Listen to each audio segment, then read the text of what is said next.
Voter list mapping पर बरसे असदुद्दीन ओवैसी।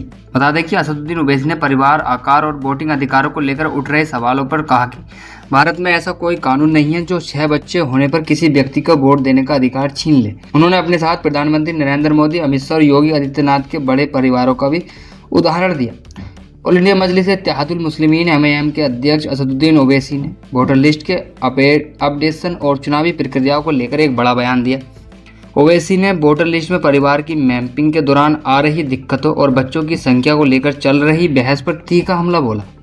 उन्होंने साफ कहा कि भारत के संविधान में ऐसा कोई कानून है ही नहीं जो किसी नागरिक को ज़्यादा बच्चे होने की वजह से वोट डालने के अधिकार से वंचित कर दे। हैदराबाद में लोगों को संबोधित करते हुए ओवैसी ने कहा, वोटर लिस्ट मैपिंग के दौरान यह कहा जा रहा है कि वे 5 से ज़्यादा बच्चों को मैप नहीं कर रहे।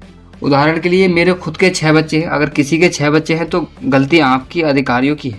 देश में ऐसा कोई कानून नहीं है जो यह कहे कि 6 बच्चे होने पर कोई वोट नहीं डाल सकता।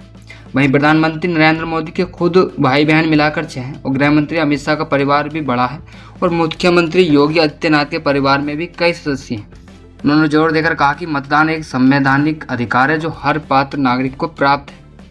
ओवैसी ने वोटर लिस्ट के अपडेशन की बारीकियों को समझाते हुए बताया कि 2002 और 2024 की वोटर लिस्ट का मिलान किया जा रहा है। जिन लोगों के नाम पुरानी लिस्ट में हैं, मजलिस उनकी मदद कर रही है। हालांकि तकनीकी स्तर पर कोई विसंगतियां सामने आ रही हैं। उन्होंने कहा कि अगर किसी व्यक्ति और उसके पिता की उम्र में सिर्फ 15 साल का फर्क आ रहा है तो चुनाव आयोग उसे खामी मानकर दर्ज कर रहा है। इस तरह दादा और पोता पोती की उम्र के अंतर भी तकनीकी दिक्कतें आ रही हैं जिन्हें सुधारना बेहद ज़रूरी है। MIM चीफ ने लोगों को आगाह करते हुए कहा कि आगामी 25 जून से एन्यूमरेशन फॉर्म बांटे जाएंगे।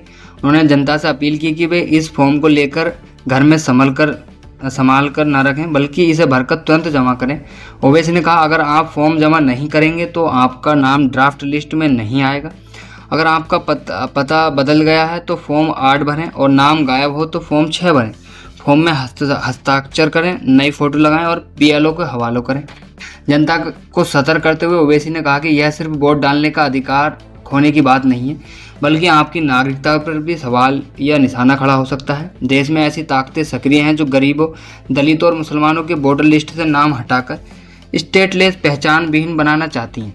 उन्होंने कहा कि मैं डराने के लिए नहीं बल्कि हकीकत बयां कर रहा हूं। तेलंगाना के साथ साथ महाराष्ट्र, दिल्ली और उत्तराखंड में भी समाज के जिम्मेदारों को इस पर कड़ी मेहनत करने की ज़रूरत है।